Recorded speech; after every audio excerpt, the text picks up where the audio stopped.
जय हिंद दोस्तों, आप सबको इंडिया में जान पर स्वागत है। दोस्तों, आप सबको पता होगा 2 दिन पहले ये न्यूज आया था।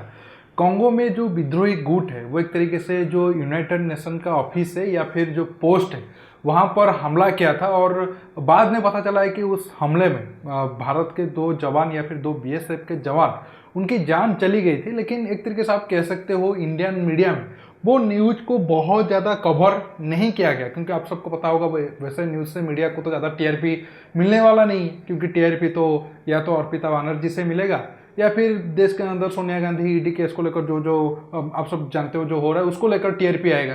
तो ये न्यूज को बिल्कुल एक तरीके से आप कह सकते हो मीडिया में नेग्लेक्ट कर दिया गया, लेकिन ये एक तरीके से कह सकते हो ये बड़ा न्यूज है। और पिछले कुछ सालों से 8-10 साल से ये शायद पहला बड़ा घटना होगा जहां पर यूनाइटेड नेशन के मिशन के थ्रू जो इंडियन आर्मी या फिर बीएसएफ के जवान काम कर रहे थे तो उनका जान गया है काम करते करते।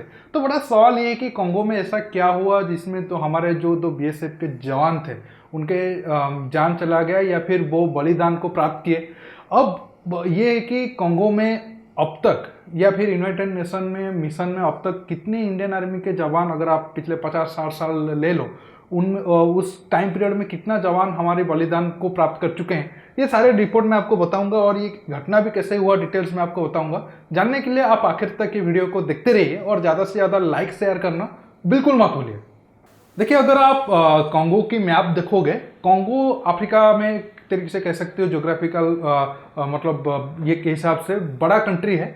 और ये जो आप देख रहे हो ये जो 2 एरिया है कॉन्गो का, ये ज़्यादा डिस्टर्ब रहता है और इसमें ही ज़्यादा विद्रोही गुट है। और कॉन्गो, रवांडा और उस आसपास एरिया में 1994 के आसपास एक बड़ा एक तरीके से आप कह सकते हो दंगा हुआ था या फिर मारपीट हुई थी। मारपीट तो छोटा वर्ड हो जाएगा, बड़ा एक हिंसा हुआ था और उसमें 2 समुदाय के बीच लड़ाई में 8 लाख के करीब लोगों की जान गया था। आप इसमें अंदाजा लगा सकते हो कि कितने लोगों की जान उस टाइम में गया था। और ये कॉन्गो में भी हुआ था और कॉन्गो में 2 ट्राइब्स के बीच लड़ाई हुआ था। अभी भी वही प्रॉब्लम है, हालांकि रवांडा में वो प्रॉब्लम सॉल्व हो गया है और रवांडा की इकोनॉमी अफ्रीका में बहुत ज़्यादा तेजी से ग्रो कर रहा है। लेकिन कॉन्गो में वो प्रॉब्लम सॉल्व अभी तक नहीं हुआ है। और ये जो एरिया आप देख रहे हो, ये 2 एरिया ज़्यादा डिस्टर्ब एरिया है, एक नॉर्थ किबू और एक है इटूरी। अब ये जो प्रॉब्लम हुआ है ये नॉर्थ किबू में हुआ है, ये वाले एरिया में हुआ है। और इस एरिया में जो यूनाइटेड नेशन के मिशन के थ्रू जितने भी आर्मी जवान है उसमें इंडियन आर्मी है या कि इंडिया के बीएसएफ के जवान भी प्रेजेंट है। आप देख सकते हो फोटो में इंडिया के बीएसएफ, ये उसी टाइम घटना का रियल टाइम इमेज है, ऐसा नहीं है कि रिप्रेजेंटेटिव इमेज है, ये रियल टाइम इमेज है। और उस एरिया में जो हमारे जवान तैनात हैं या फिर और भी जो कंट्री के जवान तैनात होते हैं उनको बहुत सारे प्रॉब्लम का सामना करना पड़ रहा है। एक तो जो विद्रोही गुट है उनका खतरा तो है ही, उनका अटैक का, साथ में वहाँ पर जो लोकल लोग हैं उनका भी प्रॉब्लम है, उनका भी 2 तरीके से गुस्सा है।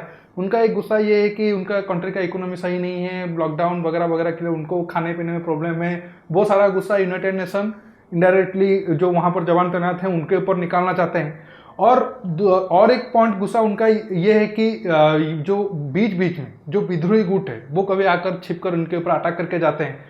अगर उनका ये है कि यूनाइटेड नेशन अगर वहाँ पर प्रेजेंट है तो वो क्यों नहीं रोक पाता है, लेकिन वो भी उतना आसान नहीं है, क्योंकि यूनाइटेड नेशन के थ्रू जितने भी आर्मी के जवान तैनात है वो चाहे भारत के हो या फिर दूसरे और कंट्री के हो, वो एक तरीके से विदेशी है, उनका मेन काम वहाँ पर पीस करना है।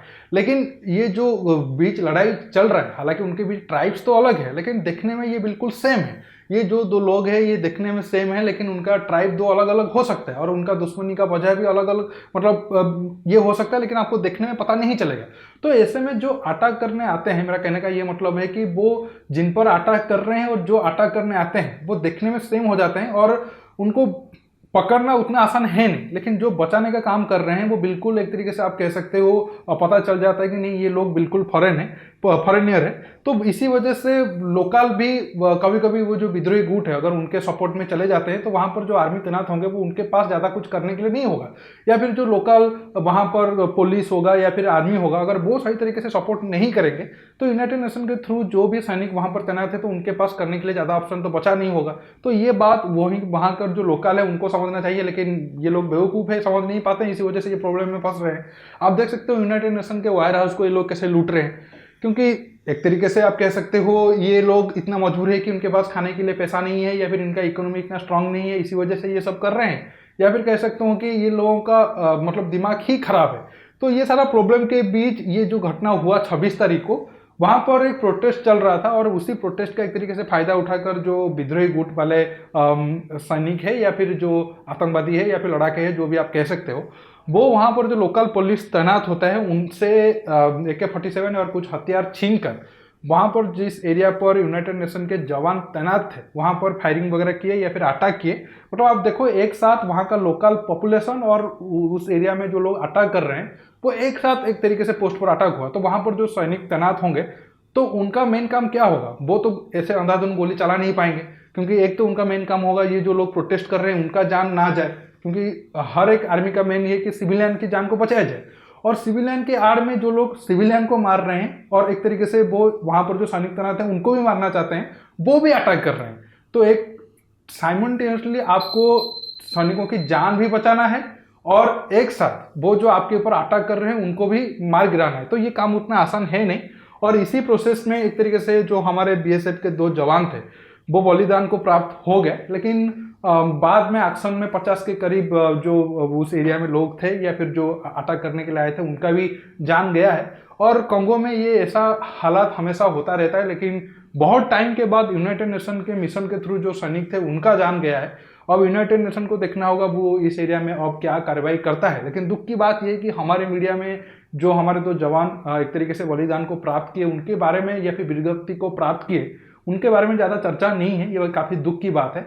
और अब तक रिपोर्ट के हिसाब से पिछले 50-60 साल से 130 के आसपास इंडियन आर्मी या फिर BSF के जवान यूनाइटेड नेशन के डिफरेंट मिशन में अपनी वीरगति को प्राप्त कर चुके हैं। दोस्तों, आप समझ गए होंगे कांगो में जो 2-3 दिन पहले जो हालात हुआ था वो ऐसा क्यों हुआ और कैसे हमारे 2 जवान वीरगति को प्राप्त किए। आज की वीडियो में दोस्तों इतना ही। आपको ये टॉपिक कैसा लगा नीचे कमेंट बॉक्स में कमेंट करके बताइए और ये वीडियो को ज़्यादा से ज़्यादा लाइक शेयर करने के साथ साथ आप मेरे चैनल को सब्सक्राइब करिए और सब्सक्राइब बटन के पास जो बेल आइकन है उसे प्रेस करिए ताकि आगे आप मेरे आने वाले वीडियो को मिस ना कर सके। दोस्तों रुकता हूँ, बहुत जल्द और एक नया टॉपिक के साथ मिलूंगा। नमस्कार, जय हिंद।